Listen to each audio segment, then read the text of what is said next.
Parliament ने sports governance bill पारित करा है।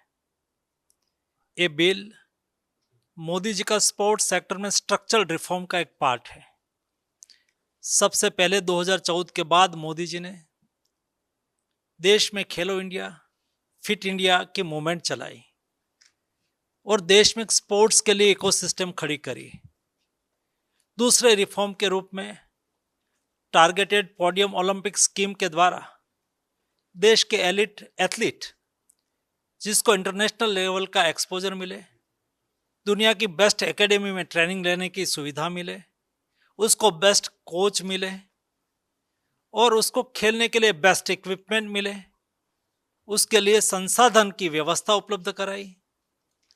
तीसरा रिफॉर्म के रूप में मोदी जी ने खेलो भारत नीति लाया और खेलो भारत नीति के द्वारा स्पोर्ट्स का विजन तैयार करा गया और ये विजन में एक पैरामीटर था, एक पिलार था, एक गुड गवर्नेंस। चौथा रिफॉर्म के रूप में स्पोर्ट्स गवर्नेंस बिल के द्वारा देश के एथलीट और ये एथलीट सेंट्रिक बिहेवियर बने। ये बिल ने सुनिश्चित करा है कि जिसमें फेडरेशन में गुड गवर्नेंस आएगा। ये बिल के प्रावधानों की वजह से देश में स्पोर्ट्स सेक्टर में डिस्प्यूट रिजोल्यूशन फास्ट होगा, टाइम बाउंड होगा।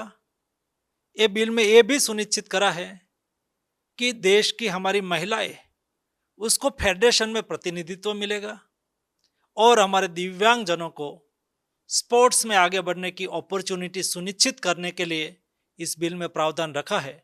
मैं मानता हूं कि ये बिल आने वाले दिनों में, जब मोदी जी ने 10 साल में देश को 1 से 10 क्रम में स्पोर्ट्स सेक्टर में लाने के लिए सुनिश्चित करा है और मोदी जी ने जब विकसित भारत की बात कही तब कहा कि जब हम देश आज़ादी का शताब्दी वर्ष मनाता हो तब हम स्पोर्ट्स सेक्टर में भी 1 से 10 क्रम में, 1 से 5 क्रम में आएंगे और देश को स्पोर्ट्स सेक्टर में आगे बढ़ाएंगे।